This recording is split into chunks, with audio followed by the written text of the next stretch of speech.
শেখ সাহেবের পরিবার কিন্তু এদেশে আসছে ইসলাম প্রচার করার জন্য। আমার মূল উদ্দেশ্যটা কি ছিল? শেখ সাহেব প্রথম কেন অ্যারেস্ট হয়েছিলেন? আসি এনসিপি নেতা জনাব হাসনাত আব্দুল্লাহর আহ্বানে সাড়া দিয়ে আপনারা আওয়ামী লীগ নিষিদ্ধের আমলে মানে আন্দোলনে যমুনা ও শাহবাগে গিয়েছিলেন। সেখানে হাত পাকা হাতে অনেককে আমরা দেখেছি।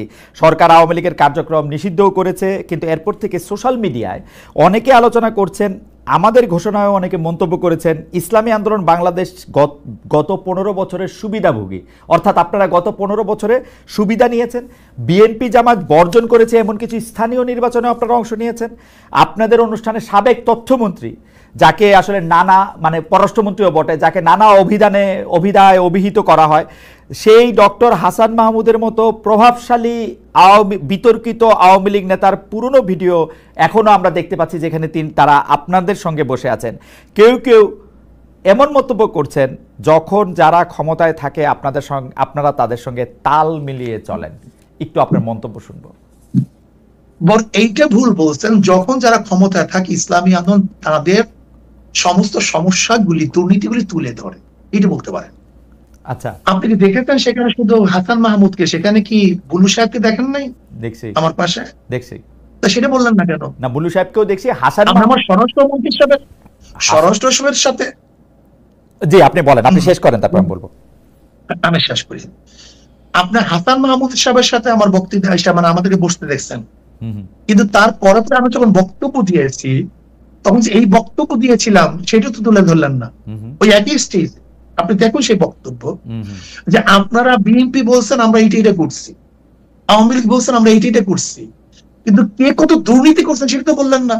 ওই স্টেজে বক্তৃতা দিয়েছি, আপনি শোনেন সেই বক্তৃতা। সেই বক্তৃতা আমি বললাম সবাই আপনার বলতে এইটা, কিন্তু শায়ক ওই বক্তব্য অনেক বেশি সুগার কোটেড, নাম্বার 1। নাম্বার 2 হচ্ছে আপনি বঙ্গবন্ধুকে নিয়ে, শেখ হাসিনাকে নিয়ে, শেখ হাসিনা যখন প্রধানমন্ত্রী ছিলেন সেই সময় যে বক্তৃতা করেছেন, এখন কি সেটা রিপিট করতে পারবেন বা রিপিট আপনি করতেছেন? শেখ হাসিনাকে নিয়ে আমি তারই কোনো বক্তৃতা করি। শেখ হাসিনাকে নিয়ে কোনোদিন প্রশংসামূলক, আমি বঙ্গবন্ধুকে নিয়ে, শেখ সাহেবকে নিয়ে কেন বক্তৃতা করেছি, এটা কি এখন করবেন কিনা আবার? 100 বার শোনেন কেন করব সেটা আমি বলি।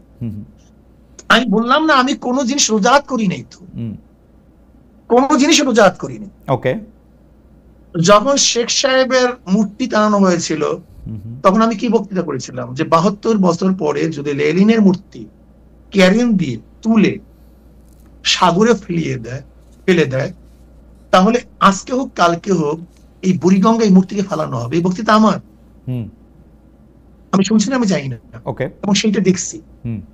শেখ সাহেবের নিয়ে যে বক্তৃতা করেছিলাম এটা কি বলতে চেয়েছি দেখেন, শেখ সাহেবের পরিবার কিন্তু এদেশে আসছে ইসলাম প্রচার করার জন্য। আমার মূল উদ্দেশ্যটা কি ছিল? শেখ সাহেব প্রথম কেন অ্যারেস্ট হয়েছিলেন? হিন্দুদের মাধ্যমে তিনি অ্যারেস্ট হয়েছেন মুসলমানদেরকে বাঁচাবার জন্য। আমি কি বলেছিলাম? শেখ সাহেব প্রথম কি রাজনীতি শুরু করেছেন? মুসলিম লীগ পাকিস্তানের পক্ষে রাজনীতি শুরু করেছিলেন। শেখ সাহেব তিনি এইটা করছেন সেইটা করছেন বলছিলাম কেন? নাস্তিকরা শেখ সাহেবকে ধর্মনিরপেক্ষবাদ নাস্তিক পন্থী বানাবার চেষ্টা করছিল। আমি আওয়ামী লীগকে তখন স্মরণ করে দিতে চাই, মূল ভুলবেন না, এদের পরিবার ছিল ইসলামের দাওয়াতে, কিন্তু সেখান থেকে ভেঙে যদি তারা নাস্তিকতাবাদ ধর্মনিরপেক্ষবাদ চাপিয়ে দেয় তার মানে নিজের সাথে সে আত্মঘাতী করছে। ওই সময় শেখ হাসিনাকেও আপনি তারিফ করেছিলেন ওই একই বক্তব্যে। আপনি একই লাইনে বলেছিলেন যে শেখ হাসিনাও সেই বাবারই উত্তরাধিকার। আমার যদ্দূর মনে পড়ে, আমি একটু আগে শুনেছি, এবং তিনিও একই রকম ভালো মুসলমান, তিনি ভালো কাজ করছেন। না, এইটা বলিনি। আমি বলছি সেই পরিবারে, ওকে, আমি তার পরিবারকে ইঙ্গিত করে তাকে সজাগ করতে চেয়েছি যে আপনার বাবা দাদি দেখলে মুসলমান, তারা পীর ছিলেন, তারা দাওয়াত দিয়ে এসছেন, আপনি ইসলামের খেলাফ, ইসলামের বিরোধী কোনো কাজ করতে পারেন না। যেরকম কোন ছেলেকে কেউ যদি সতর্ক করায় তখন তার বাপ দাদার কথা বলে, তোমার বাবা এরকম ছিল, দাদা এরকম ছিল, ওকে, তুমি এই কাজ করতে পারো না। আমার এই উদ্দেশ্য ছিল। কিন্তু শায়ক, আপনি correct me if I am রং, আপনি কি ওই সময় সাবেক প্রধানমন্ত্রী সরকারের শেখ হাসিনার বা শেখ হাসিনা সরকারের এই 3টা খারাপ নির্বাচন, সীমাহীন দুর্নীতি, এগুলি নিয়ে আসলে কোনো এরকম একটা অবস্থান নিয়েছিলেন যেটা আপনার শক্তি দিয়ে আপনি আসলে নিতে পারতেন? আজকে আপনারা যে অবস্থা দেখেন, এমন কোনো বক্তব্য নাই যে বক্তব্যে শেখ হাসিনার এবং তার 14 গোষ্ঠী এই মন্ত্রী পরিষদের আওয়ামী লীগের দুর্নীতি তুলে ধরি নাই, এমন কোন বক্তব্য সময় ছিল। আমার একটা রিডিং হইলো আপনারা সেই সময় প্রধান শত্রু হিসাবে গণ্য করতেন হচ্ছেন জামায়াতে ইসলামীকে, তারপরে আওয়ামী লীগের মন্ত্রীদের কিছু দুর্নীতির কথা আপনি বলতেন, কিন্তু বাংলাদেশের যে মানুষের উন্নয়ন, বাংলাদেশের মানুষের সুবিধা, সেগুলির কথাও বলতেন। তার ফলে সরকার, মানে সেই সময়কার সরকার একরকম খুশি হতো পীর সাহেব চরমনায়ের উপর বা শায়েকে চরমনায়ের উপর, যে তারা আসলে আমাদের পক্ষেই থাকছেন। মানে আমার রিডিং আর কি ওই সময়কার ব্যাপারে। না, সেই রিডিংটা কেন আপনার মধ্যে অনুভূতি কেন হয়েছিল? কারণ আপনারা জামায়াতের খুব সমালোচনা করছেন, তারপরে হচ্ছে সরকার প্রধানের সমালোচনা আপনারা সরাসরি করতেছেন না, 2-1 মন্ত্রী বা 2-1টা ঘটনার কথা বলে বলতেছেন। না, আমার মনে হয় আপনার কাছে এটা দৃষ্টিগোচর হয়নি। আমার মনে হয় আচ্ছা ঠিক আছে, আমি আবার চেক করব না, কিন্তু আমি শুধু একটা শুনে আবার চেক করব একটা বক্তব্য। জি, আমি পল্টনে ওই স্যার আপনার সরোয়ার দিতে বলেছিলাম যে শেখ হাসিনা, আপনি শুনে সে বক্তব্য, জি, আমি শুধু একটা এরকম 50টা বক্তব্য দিতে পারবো, জি, যে শেখ হাসিনা আপনাকে ভারত বাঁচাতে পারবে না, আপনাকে বাঁচাতে পারবে না, আপনাকে পুলিশ মিলিটারি আপনাকে বাঁচাতে পারবে না, আপনাকে ভারতে অবশ্যই ভাবতে হবে। সে বক্তৃতা শুনিয়েন আপনি, অনেক আগের বক্তৃতা। আচ্ছা ঠিক আছে, আপনি যদি বলে থাকেন সেটা আপনার, মানে শেখ হাসিনার দুর্নীতি বা শেখ হাসিনা এইরকম খারাপ 3টা নির্বাচন দিয়েছে, এটা যদি আপনি বলে থাকেন সেটা ঠিক আছে। আমার দর্শকরাও নিশ্চয়ই শুনেছেন, শুনবেন, আমিও শুনেছি সরকারের প্রতি আপনার সমালোচনা ছিল, কিন্তু সেইটা ছিল হচ্ছে 2 বা 3 নম্বরে, 2 বা 3 নম্বরে সরকার প্রধানের প্রতি, সরকারের প্রধানের প্রতি আপনি, মাননীয় সাহেব, সরকার প্রধানের প্রতি ইউ ওয়্যার সফট, সরকার প্রধানের প্রতি। না, এটা ভুল, এটা ভুল, এই মেসেজ আপনার কাছে সম্পূর্ণ ভুল। আচ্ছা ঠিক আছে, ঠিক আছে, সম্পূর্ণ ভুল। আচ্ছা আমি পরবর্তী প্রশ্নে আসি। সরকার প্রধানের ব্যাপারে আমি যে মন্তব্য করেছি এরকম বক্তব্য আজ পর্যন্ত কেউ দেয়নি। আচ্ছা আমি একটু পরবর্তী প্রসঙ্গে আসি। সেইটা হচ্ছে যে এই শনিবার সোহরাওয়ার্দী উদ্যানে আপনাদের যে মহাসমাবেশ মঞ্চে জামাতের একাধিক নেতাকে আমরা দেখলাম, এনসিপির অন্যতম শীর্ষ নেতা আক্তার সাহেবকে দেখলাম, গণ অধিকারের নুরুল হক নূর সাহেবকে দেখলাম, কিন্তু বিএনপির কেউ সেখানে ছিলেন না। বিএনপিকে কি আপনারা দাওয়াত দেন নাই? আপনারা বিএনপি বিরোধী একটা বড় জোট করতে চাইছেন, এটাই কি আপনাদের উদ্দেশ্য? না, আমরা পিআর সিস্টেম নির্বাচন চাই। আচ্ছা, যেহেতু বিএনপি পিআর সিস্টেম চায় না, ওকে, আমাদের মূল বক্তব্য ছিল 3টা: সংস্কার, বিচার, পিআর সিস্টেম নির্বাচন। ওকে, কাজে যেহেতু এই পিআর সিস্টেমে নির্বাচনে যারা ঐক্য, আমরা তাদেরকে দাওয়াত দিয়েছি। বিএনপি যদি ঐক্য ছিল না, জন্য দাওয়াত দিইনি। বিএনপি যদি আগে বলে আমরাও পিআর বিশ্বাসী, আমরা তাদেরকে দাওয়াত দেবো, ভবিষ্যতে সমস্যা নেই। আমাদের দর্শকদের উদ্দেশ্যে আপনারা ভবিষ্যৎ দাওয়াত দেবেন সেটা ঠিক আছে, আমাদের দর্শকদের উদ্দেশ্যে আর আমার বোঝার জন্য একটু পিআর সিস্টেমে নির্বাচন কি আপনারা এখনকার সংসদে যেটি আছে বা পরবর্তী সংসদ নির্বাচনও তাই চাচ্ছেন, নাকি সেটা শুধু উচ্চ কক্ষের জন্য, আপার হাউসের জন্য পিআর সিস্টেম নির্বাচন? আচ্ছা ঠিক আছে, তাহলে এটা একটু বুঝানি। প্রত্যেক সিস্টেম আমরা পিআর সিস্টেম নির্বাচন, আচ্ছা পিআর সিস্টেমে যদি আপনারা নির্বাচন চান, তাহলে কি এই 300 আসনে যে নির্বাচন হবে সেই নির্বাচনে কোনো ব্যক্তি বা এমপি নির্বাচিত হবে না তাইলে, তাই তো? না, তারা দল নিযুক্ত করবে ভালো ভালো লোকগুলিদেরকে।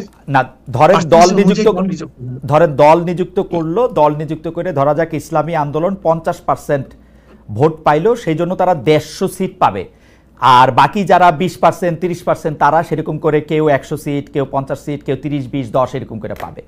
আপনি যে 150 সিটে জিতলেন বা 150 সিটে জিতবেন পিআর পদ্ধতিতে, সেইখানে তো আপনি বাছাই করবেন কোন কোন সংসদীয় আসনে আপনার লোক দিবেন, তাই তো?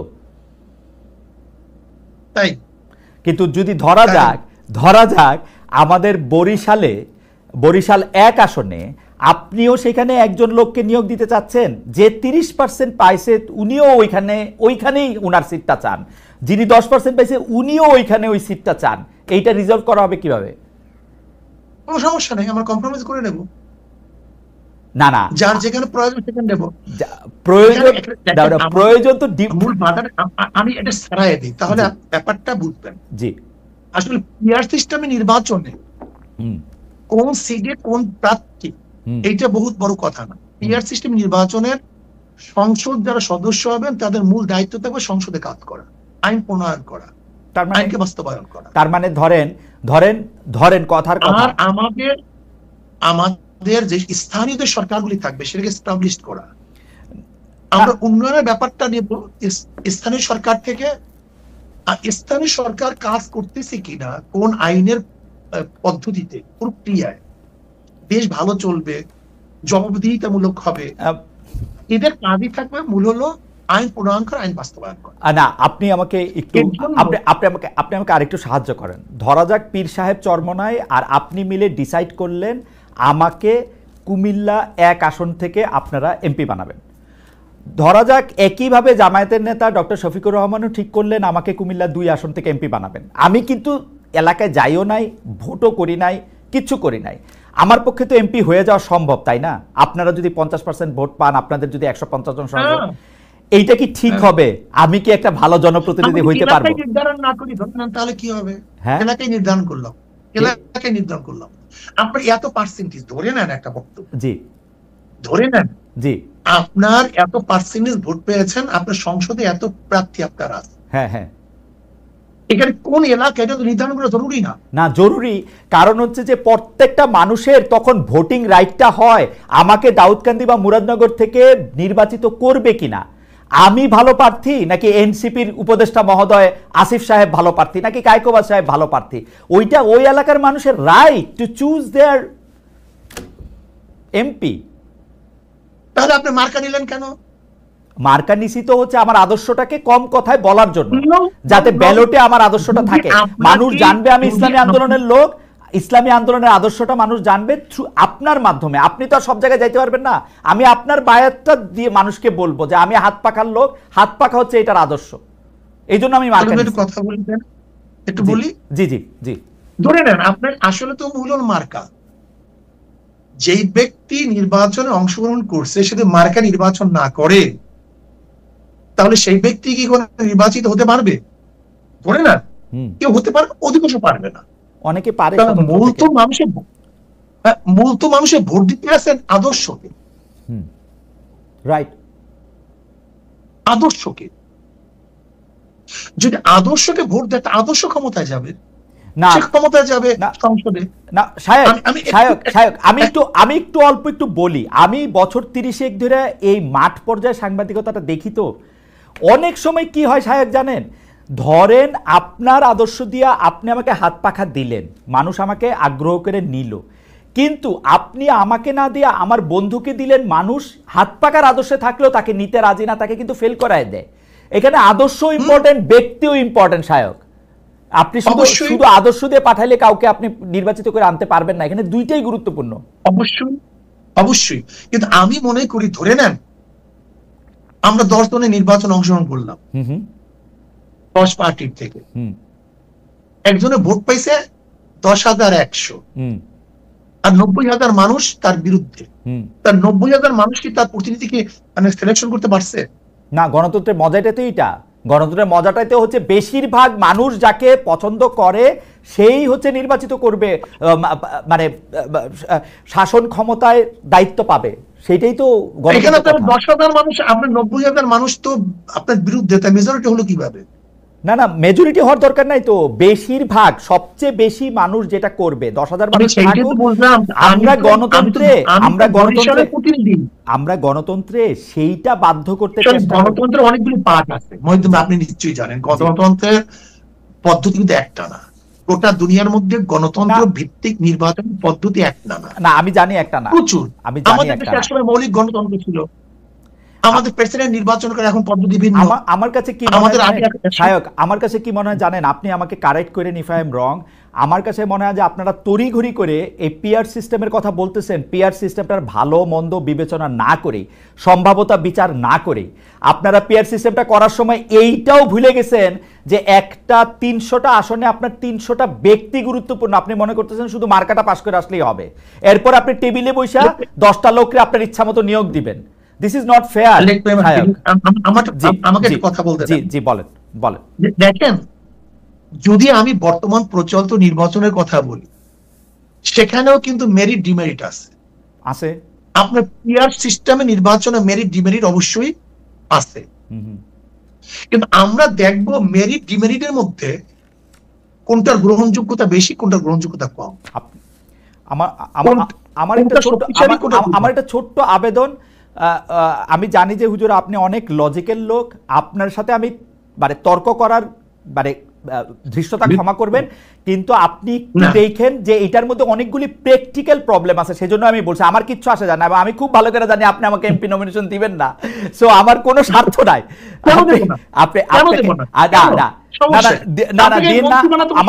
আমার চেয়ে অনেক মানে যোগ্য লোক আছে, তাদেরই দিয়েন, কিন্তু আপনি এটা দেখেন পরীক্ষা করে যে এটার মধ্যে আসলেই ঝামেলা আছে।